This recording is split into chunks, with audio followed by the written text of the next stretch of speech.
প্ৰতিটো কোণতে মোৰ আত্মা মিলিত হৈ আছে তথাপিতো মই সতী ধৰ্ম ৰক্ষা কৰি তোমাৰ লগত যাবই লাগিব কাৰণ মই যে এজনী নাৰী পিতা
কিন্তু নবুজিলো এই ৰাজকাৰেঙৰ অস্বচ্ছ বিভূতিৰ মাজত ডাঙৰ দীঘল সাহিত্যে কিবা দৰে কটাব বিমান দুৰ্ঘৰ অৰিন্দৰ মাজত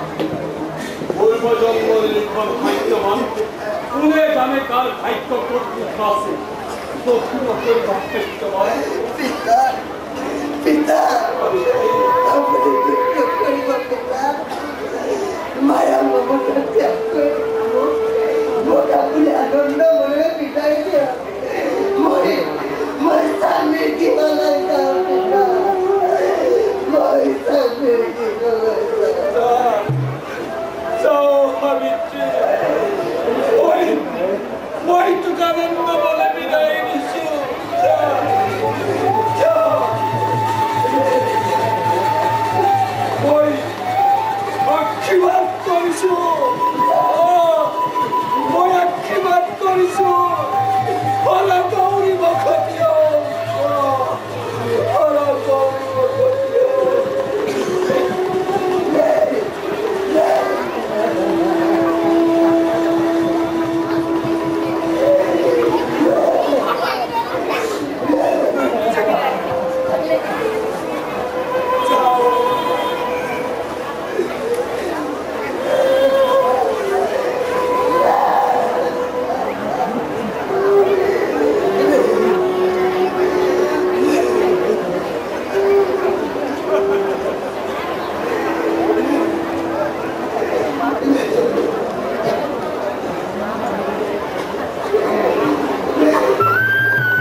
যেমন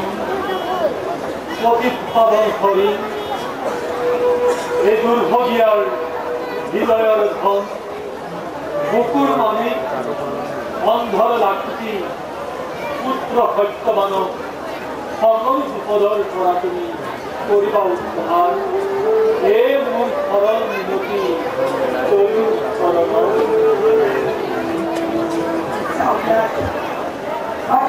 প্রত্যেক ঘটনা দেখে কেন্দ্রে প্রকাশ পেয়েছে নিশ্চয় জয়াময় আমার পুস্তক আমার সহায় করতে অন্ধই কি দেখি উদার নৈবেদ্যয়াদি হাহির সেই কাহিতে মধুকুয়াতি রাখি মোৰ বাছাত কেতিয়া আহিব মোৰ বাছালৈ বৰকৈ মনত পৰিছেও লাগে বৰকৈ মনত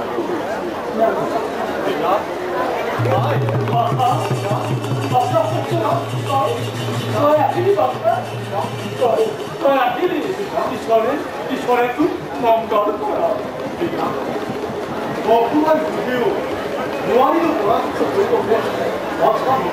কি কৰি বাছা উগ্ৰসেনক তই পৰাস্ত কৰি বাৰে বাৰে কথাই সময় ক্ষেত্ৰৰ পৰা কৰিলে পলায়ন সময় ক্ষেত্ৰৰ পৰা পলায়ন কৰিলে কিন্তু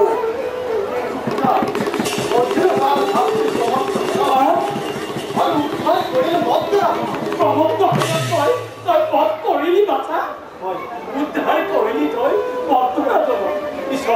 ঈশ্বৰে তোক মংগল কৰক বাছা ঈশ্বৰে তোক মংগল কৰক আৰু ৰাজকন্যা সাবিত্ৰীয়ে বহু ৰাজকন্যা সাবিত্ৰী ৰাজকন্যা সাবিত্ৰীয়ে মোৰ অভিযোগে মন্দিৰ প্ৰচিদ্ধ ধৰ্ম ৰক্ষা কৰি সাবিত্ৰীক মই পত্নীৰূপে কৰিলো ইয়াৰ বাবে মোৰ যদি কিবা আপোনাৰ কৈছে আপুনি যে শাস্তি প্ৰদান নকৰক মই কি কৰি পাইছো মনটো ৰাম কন্যা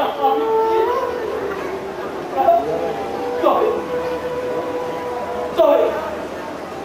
পত্নী ৰূপেৰে কৰিলি গ্ৰহণ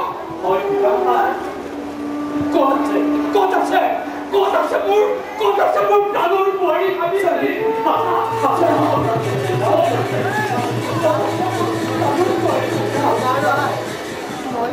মই আপোনাক সুৰক্ষা কি কৰে যখনে সেৱা কৰিব কৰিছো আশীৰ্বাদ ঈশ্বৰে তোমালোকক মংগল কৰক তোমালোকৰ যুগ জীৱন সুখৰ হওক আনন্দৰ হওক এই মোৰ ভগৱানৰ ওচৰত পৰম আমাৰ ভোগেৰ জীবনেৰ কাৰণে যোগ কৰছে তুমি ৰাস্তায় কেনেদৰে কিয় পাইছ অচৈত্য বিভূতি কৈছে মানুহৰ মহাপাত্ৰ সেইবিলাকত ভুলকৈ জ্ঞানীজনে নিজৰ আত্মমৰ্যাদা ত্যাগ কৰাটো উচিত নহয় ৰাণী কাৰ মুখত শুনিছো মই এনে কথা আপোনাৰ অভাৱী কৰে সাবিত্ৰী এই বাক্য প্ৰয়োগ কৰিছে যদি মোৰ কিবা অপৰাধ হৈছে মোক ক্ষমা কৰিব পিতা মইও তোমাৰ এই ক্ষমা কৰি ভগৱানে তোমাক ক্ষমা কৰিব পিতা মই যে আজি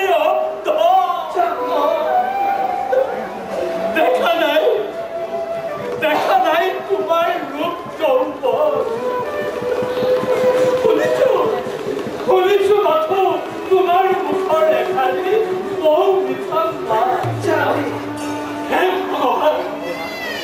হে ভগৱান তুমি কি মোৰ কপালত ইয়াকে লিখিছিলা আজি মই মোৰ এক মাত্ৰ বোৱাৰী দুখৰে গৰ্ভত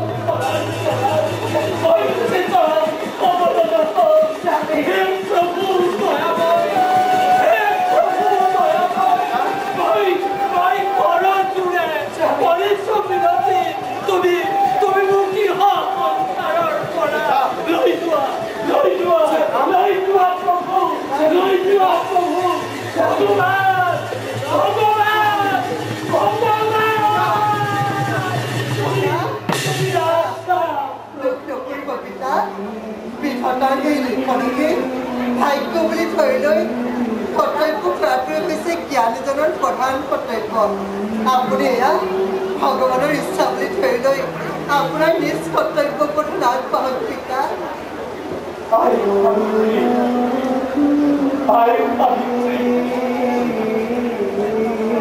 যি কথা কৈছা তাক মই নহয় বুলি ক'ব নোৱাৰো কিন্তু কিয় জানো কেতিয়াবা মোৰ মনটো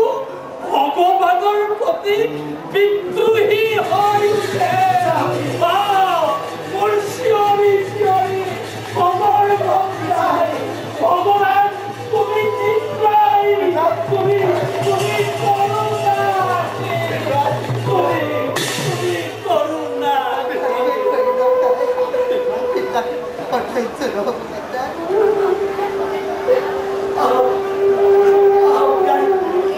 সন্ধ্যা পূজাৰ সময়